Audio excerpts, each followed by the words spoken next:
দেখুন মাঠে চলে এসেছি। এখন চারিদিকে দেখতে পাচ্ছেন ধান বাঁধা কাটা চলছে। মেশিনে কিভাবে ধান কাটছে সেটা আপনাদের সঙ্গে পুরোটা শেয়ার করব।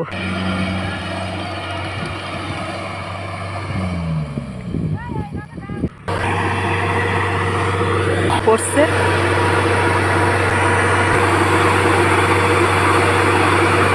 লাগছে দেখুন, পুরো মাঠটা দেখুন ধানে ধান। কিছু কিছু জায়গা ফাঁকা হয়ে গেছে, ধান কাটা হয়ে গেছে, কেউ কাটছে।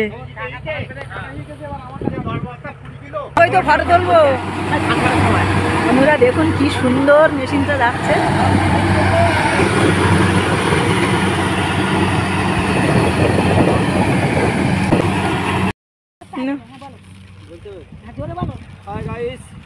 দেখুন আমাদের ধান কাটা চলছে। গরমেতে লেবার পাওয়া যাচ্ছে না, মেশিন দিয়ে ধান কাটছি। এই আমাদের ধান খুব ভালো।